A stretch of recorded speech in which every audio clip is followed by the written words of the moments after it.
Hey, Joe, how's it going? Doing well, Mark. How are you doing today? I'm doing really well. I understand you talked to Scott Voelker. I did. Uh, Scott Voelker's from the Amazing Seller and is one of the nicest guys I think I've ever interviewed, never met. He he's there to help, which is, I know you hear me say it, and Jason makes fun of me for saying it. We're here to help. Scott really, I think, started his Facebook group to tell his story and to help others with selling on Amazon. But what he's done, which is brilliant, is first and foremost, he's there to help. Second, he's taking things beyond Amazon. It's not just an Amazon FBA group anymore. It's all about that, but also moving beyond Amazon because they know that it brings more value for a business. all right. So just to be clear, for people that don't know what the Amazing Seller is, my understanding is he's got a Facebook group. He has a podcast as well. And it started focused on Amazon, but now it's, again, as we've been recommending to people, it's been expanded beyond that, right? Exactly, and it's one of the largest podcasts on selling on Amazon, selling e-commerce. He has 50,000 followers on the Facebook group, and as I was telling you before, just before the concert, just before the interview with Scott, I went to the Imagine Dragons concert with my wife and kids and some neighbors, and they had 20,000 people in the auditorium. 20,000. If everybody in Scott's group went, he would have filled it 2.5 times. And that just sort of puts into perspective the amount of people that follow his I don't want to say process, but it's as simple as that. And they're not even tips and secrets. They just do the basics and do the right thing and don't rush or try to trick anybody or Amazon or get ahead too fast. They do the right thing and build sustainable businesses. So what are some of the things that you guys spoke about specifically in this interview? First and foremost, the sourcing is really, really critical.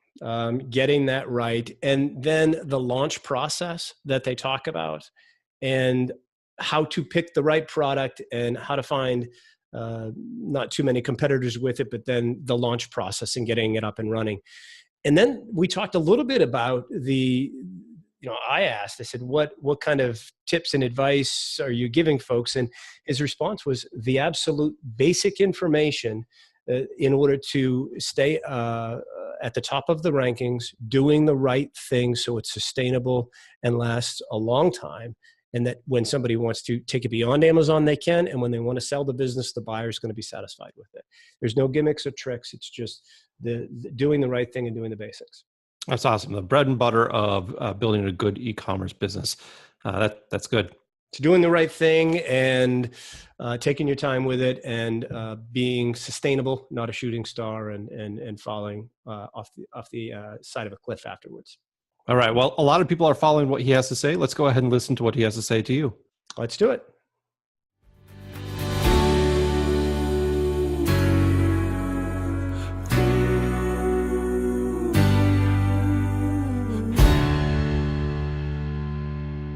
Hey, Scott, welcome to the Quiet Light Podcast. Hey, Joe, thanks so much for having me. I'm excited to be here. You know, I feel like I've got a little celebrity on the line with me here because I looked you up before the call, and last check, you had like 50,000 people in your Facebook group, and I'm sure it's grown since that information is outdated. Does that sound about right? That's about right. Yeah, we're about 52, I think, now, and yeah, we've got a nice little community of TASers, as we call ourselves. So yeah. That's fantastic. Hey, for those folks that don't know you, can you start with a little background on yourself and how you got started doing what you do? Yeah, absolutely. I mean, I'm going to try to wrap this up in a nutshell, but there's a lot we can go through. But basically, I'm 45 years old, been married to my wife for 22 years, got 3 kids ranging from 9, 19, and 22. And basically started out of high school working for my father's construction company, learning a trade. When I was growing up, in my family anyway, my father was a farmer. He was on a farming family, and it wasn't really pushed to go to college. So that kind of transcended to me, like, well, they're not really pushing me. So I didn't really have that. All my buddies were going, and I felt as though all I could do was really go out there and learn a trade. So I started working for my father's company, construction company. We grew that into a pretty sizable company. Then partnership didn't really work, not with me, but with his partner. That broke up. And as it was breaking up, I knew that wasn't going to be I thought it was going to be my business. I thought that I was going to actually own that business one day. But then once it started to break up a little bit after they've been together for over 20 years, that was like a marriage. I started to think to myself, I got to figure out something else. So between that and having a new kid and not wanting to work 60 plus hours a week, started a little photography business. My wife and I did, and grew that into a pretty sizable business as well. So from there, started dabbling in the online space because I wanted to work a little less as far as with clients one-on-one, and started to dabble in this online space about 12 years ago, and grew a nice little business there in digital products, teaching people Photoshop and editing and stuff like that for photography. Dabbled in eBay. Did pretty good there. I say did good. A lot of things I've learned through the way. There's a lot of things that worked, a lot of things that didn't work. I tried a lot more things that didn't work than that did work, but I always focus on the things that did work. And then I started hearing about Amazon and started hearing about people selling physical products. Like on eBay, you sell something, you got to pack it and ship it. With Amazon, they rolled out FBA quite a while ago, actually now, and it's where they actually fulfill for you. So that was the closest thing to a digital product that I had seen. So that got me interested. I dabbled in it, had pretty good success in the beginning, at least for a test. I kind of tested it and I'm like, all right, cool. This thing kind of works. Let's go ahead and maybe focus a little more on that. And then since then, started sharing my experience on a podcast, going on almost 3 years now. And that's grown into something pretty sizable. I think we're at just over 8 million downloads to date. So that's pretty much it in a nutshell. That's amazing. And the purpose of the podcast is not just to tell your story, but you're helping a lot of people with their own success and their journey as well, right? Oh yeah. Now that we've kind of gotten in the beginning stages, kind of got that out of the way, it's kind of now I'm starting to see the mission and the things that I'm really, really fired up about. And it's really helping the person that was a lot like me that didn't think that they could do it because either tech or maybe they just didn't think they had the skill set. It's really helping that person now. So that's really what motivates and drives me today. Do you have any great success stories from the people that you have worked with that have come and told you, look, I started here and this is where I'm at today, and send you a thank you note or flowers or a letter or something? I've got a whole wall over here of thank you letters. It's almost full. So I print those out as much as I can, and I get some that are handwritten in the mail. But there's one guy that actually, Bill, his name is, and he came to me just when I was getting ready to launch. I was thinking about launching my podcast, and he had seen that I'd been posting in a Facebook group and kind of just helping people there. And I was just kind of telling people what I was doing and kind of my little results that I was having. I say, just to give people some context, I started I think it was in 90 days after I launched a product, we had generated over, I think it was 90 days, over 40,000 in revenue. That was just revenue. Now that's not profit, but that proved to me that I validated that it worked. And then I started, just kind of telling people what I was doing. And then this guy reached out to me and he was like, can I pay you to help me? And I'm like, no, I'm not for hire. But I'll get on a Skype call with you and I'll, see what's going on. And I did. And he kind of threw some products at me and stuff. And just to kind of fast forward a little bit, we rolled out a class going back about 2.5 years ago. And he was one of my first 25 students. And we actually went through 3 products that he was thinking about launching. 2 of them were terrible. And then the third one, I said, that one seems like that one might have legs. Fast forward, that one product alone is still today doing about 100 units in sales a day. Wow. So he's generating probably over 20K a month in profit. That's fantastic. What was his background and story before that? Did he work in the corporate world or? No, actually he didn't work in the corporate world. He may have years ago, but from what I gathered, from what I know of him, his backstory is he was in e-commerce in a sense, but doing more of drop shipping. And he was in the tactical space, and the margins are so slim. So he dabbled in that. He had a partnership. That partnership didn't work. So then he started hearing about private labeling. He wanted to start to do that, but he had no idea what he was doing because it's completely different than drop shipping. Drop shipping is totally different. Drop shipping is you're going out finding name brands and then you're going to be like a distributor. That's kind of how that works. And you make small margins. With private labeling and having your own products. You're able to kind of do all the work you would do on drop shipping, except you build your own brand and then you can sell that and make up to 50, 60, even sometimes 75% margin. I asked a question about your success stories and the people that you've helped because I kind of feel like that drives you a little bit. I've met you a few times, been in your podcast. For you, is that what drives you and what you do every day, or is it just about the money? I don't think it's the latter. No, and honestly, it's funny. I was talking to my wife not that long ago. It's like, if everything just stayed as is and even cut back a little bit, we would be fine. Like, I don't live this, luxurious life. I could do more than I do. I could have more than I have, but it's just not my makeup. But really, honestly, at this stage of the game, it's like, and our mission, I have a small team now. Our mission really is how many more people can we help this year? Like, we had a meeting in Dallas just recently, just me and two of my other guys. And our whole conversation was really like, what are we going to do this year to get people through the beginning stages so they can continue to grow and not give up? Like, what are we going to do that? So yeah, it's always that first. And then, let's face it, I put out a podcast over 400 episodes now. And there's people that have never purchased a thing for me. I'm cool with that. And I'm still helping people. So that's really what it's all about for me. But yeah, to hear those stories, when I get those stories, it lights me up. It gets me fired up for that day. And then that's why I have the thank you notes and I have testimonials that I can run through again. And it just kind of, whenever I'm having a bad day, I can put them on and they can just kind of get me back on track and get me excited again. Well, how do you do all that you do, Scott? I connected with you down in Charlotte at the meetup that you had, and I saw some of the members of your team, and I saw a lot of people just coming and hanging out and talking, and they were going to a weekend event that you had. But it seems to me like you've got a crazy schedule, and I know that family first is, your motto. How do you fit it all in?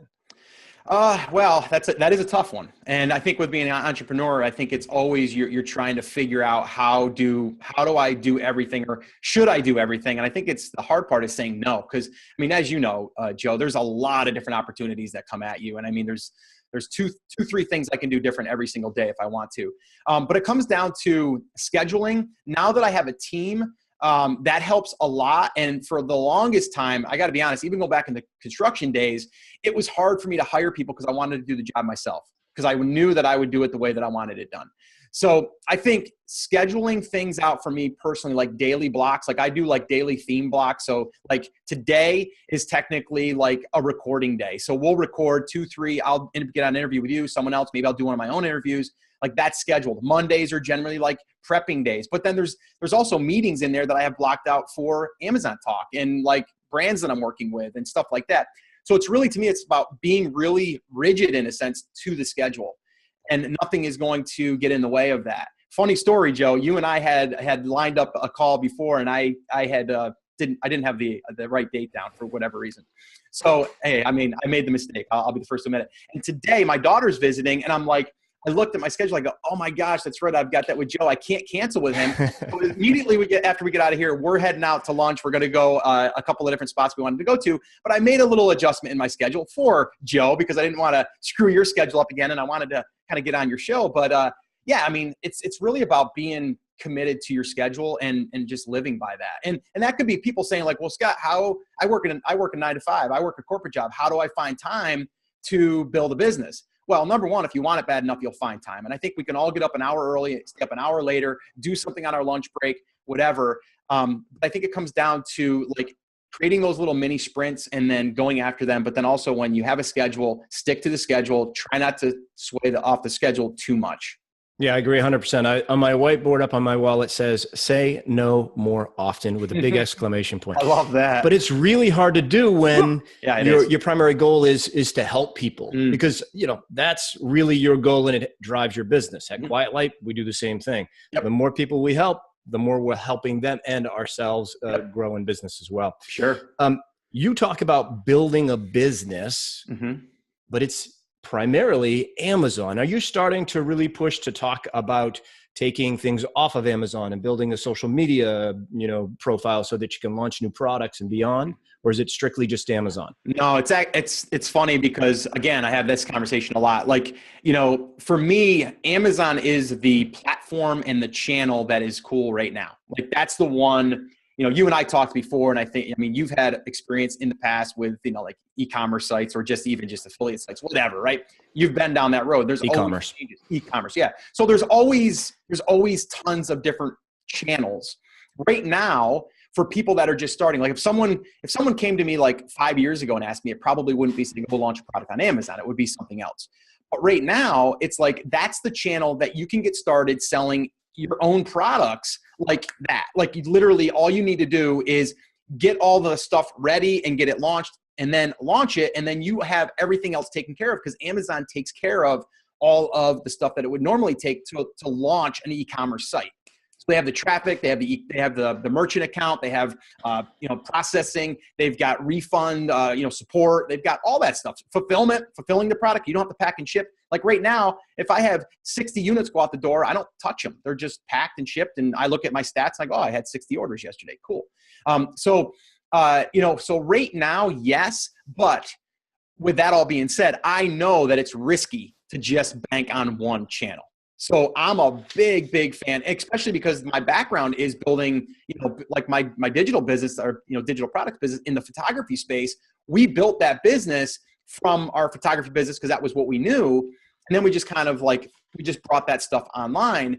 But I knew that I have to have an email list. I have to be able to connect with those people. I have to have a social media platforms. I want to use the ones that I think my audience is hanging out with. So now I've kind of taken that stuff that I've learned, I've brought that into the e-commerce space, and now I'm teaching that to people that are getting started. But I always say, get started, get momentum, validate, verify, use Amazon as that. And then from there, we can start to build out the brand versus going the other way. You might be risking it because you're like, well, I'm going to build all this stuff out, and maybe what if it doesn't work? Now I've done all this work for nothing. Like, let's validate it with dollars before we put all the work in. Yeah, and what I find is a lot of people that do that and get the ball rolling on Amazon, sometimes it explodes and it grows so fast, they're doing all they can just to keep up and tame that beast. A lot of times, the biggest mistake is running out of inventory. And the challenge is, how do they find, or why they say often, why should I go to the other channels when I'm doing so much here? And I'll tell you the answer. I mean, the risk, number one, of course, risk is a big factor in the value of a business if they ever exit.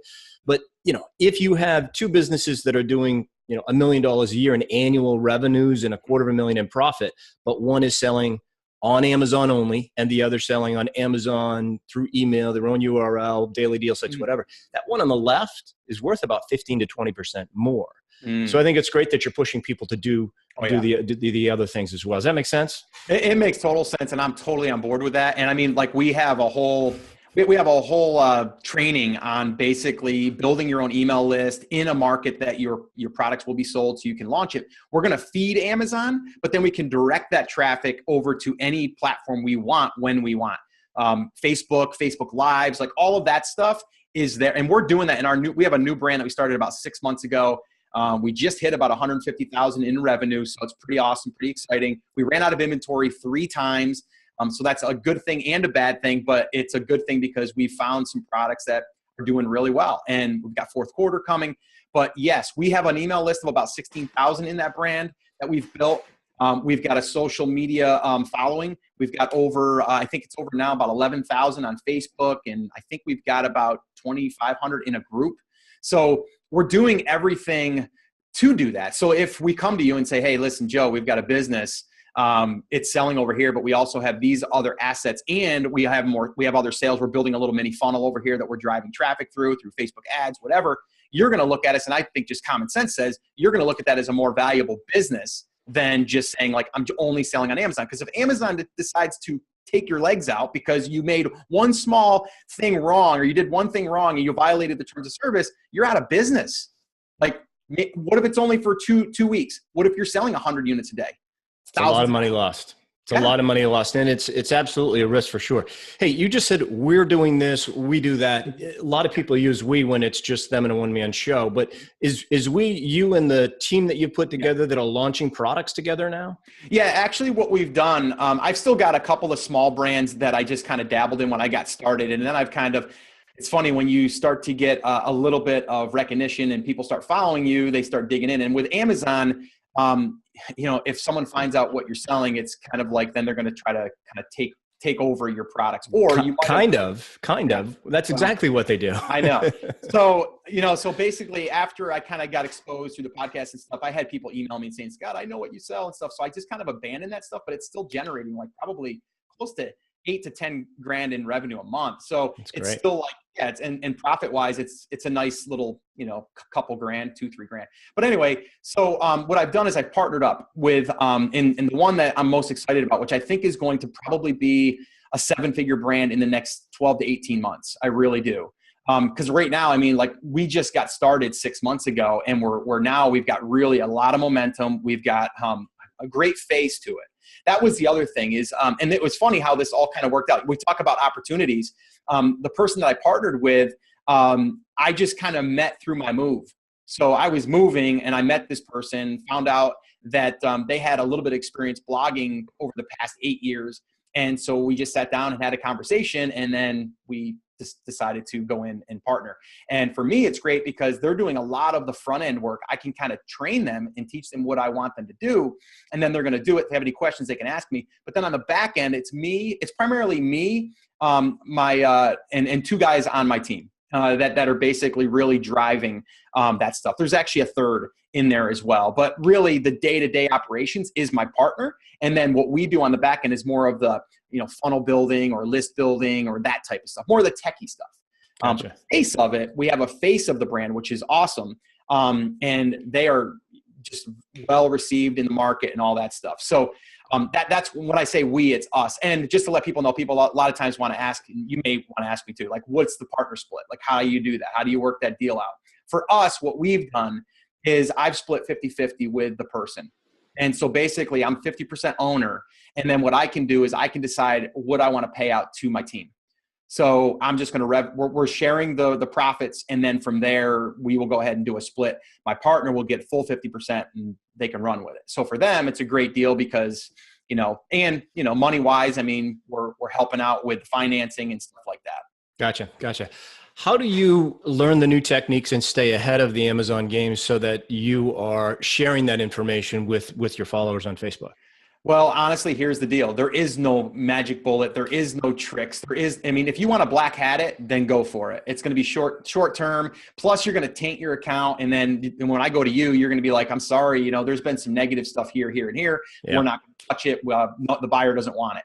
So we don't want any of that stuff. And I don't want to teach any of that stuff. I get a lot of people say, Scott, what are the secrets? What are the things you aren't sharing? Nothing. I'm basically telling you to go out, find products that are low competition, that you feel as though you can launch, that are not competitive, that are not selling 100 units a day. Like, I'm not going after products that can sell 100 a day. I'm going after ones that can sell 10 to 15 a day. And then I can get 5 or 10 products that'll do that across the brand. Yes, I am going to hit a few home runs. Like one right now that we went after we call it 10 by 10 by 1. It's $10 profit, 10 units a day, one product. That's $100 profit per day. That's our goal. We have a product right now that does consistently 30 to 50 a day. And it's not even like 100% full force fourth quarter yet. So it happens. But honestly, Joe, it's the basics. It's like, start, validate it on Amazon, do your optimization as you normally would, good pictures, good title, good bullets, good description, good back-end keywords, all that basic stuff. And then from there, running pay-per-click, getting the ball rolling, have an email list so you can push sales through Amazon to spike the algorithm and get ranked. And then from there, continually email your list and give them value. And when you have a product or a discount, you give it to them and you boost sales. Like that's it. Magic. That's the magic. And it's what I hear and what I see time and time again, that, from people that are doing it successfully, they focus on the basics. They didn't take any, lifelong training course or anything like that or spend thousands of dollars. But with that, they do go and they listen to podcasts like yours. Mm-hmm. You offer free webinars, free trainings, but you also have some paid events that people can go to as well. Is that right? Yeah, actually. And that all happened by accident, like that in the beginning, I did 50 episodes of the podcast before I made a penny on the podcast. So it wasn't my goal to go out there and make a ton of money with the podcast. Yes, I knew if I had an audience, just because I've done online marketing for a while, I knew that if I had an audience, then that would come. I just didn't know what it was. I didn't have a plan. So what I did was I had a bunch of people saying, Scott, I love the podcast, but there's so much to go through. I want you to walk me through it step by step. So that's when I started thinking to myself that maybe I'll put something together. So I did a webinar, basically a workshop, and I taught for like 60 minutes. And then at the end, I asked people, I said, I'm going to open up a class. I haven't even built it yet. I said, if you want to be part of it, I'm only going to take 25 people. If you guys raise your hand with your wallet and say that you want this, then we'll do it. and I had 25 people pay. I think we were charging $4.97 at the time, and we had 25 people in like less than a minute. Wow. So it was sold, boom, had a waiting list. And I'm like, all right, I guess people want me to do it. So I did it. And that's how it's been like ever since. And my whole motto is just like, a lot of people say, Scott, I didn't even know you had a class. And I'm like, it's because I don't make it that known until you've been through my free training. Right. Is it mostly online training, or do you go to and create events around the country as well? Well, yeah, we've been dabbling with these smaller events. I personally like smaller events. I like the 25 to 50 person event because it's more personal. I actually, I speak at generally smaller events too, like Steve Chu from My Wife Quit Her Job, great guy. I'm good friends with him now. And I spoke at his event twice. It's a small event. The first year was 100. The second year it was 200. He won't have any more than 200 because he likes that intimacy. And I do too. But yeah, we've done, I think, 4 live events now. They're basically a 1 or a 2 day event. And we've done it where we'll have like hot seats where people will come up, they'll discuss their business. They can share their product, but they don't have to. And then we'll just work through their issues or their struggles for 30 minutes. Everyone gets to kind of chime in. So we've been doing those. Those are awesome. And then we've been doing workshops where we actually teach people how to build the list, how to market to the list, how to, nurture the list and all of that stuff so they can sell more product on the back end.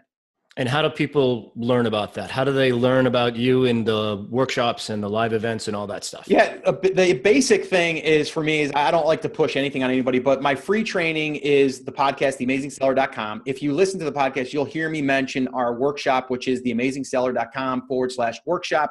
It's a free workshop, generally 60 to 90 minutes. We teach the 5 phases to picking your product, sourcing, doing a pre-launch, a launch, and then promotions. And then from there, if at the end you want to join our class, then we make you an offer. That's how it works. Awesome. Well, I have to say, I'm in this industry. I've been around a lot. I talk to a lot of different people, and you get a sense for who's there to help and who's there for themselves. Yeah. For anybody listening, they got to check out your Facebook group and follow your stuff, because I really, truly believe you're there to help first and foremost, and then good things for you and your family and friends, come from that. So listen, I know you're busy. I know you've got to go to lunch with your daughter. So we're going to wrap this up. We're going to launch this, and I appreciate your time. Keep doing what you're doing. I think you're doing great stuff, man. Yeah, Joe, I just want to say thank you. And I appreciate just getting to know you and really your wealth of knowledge in this space as well. And I always love talking with you. So thanks, Joe. All right, man. Have a good lunch with your daughter. Thanks, man.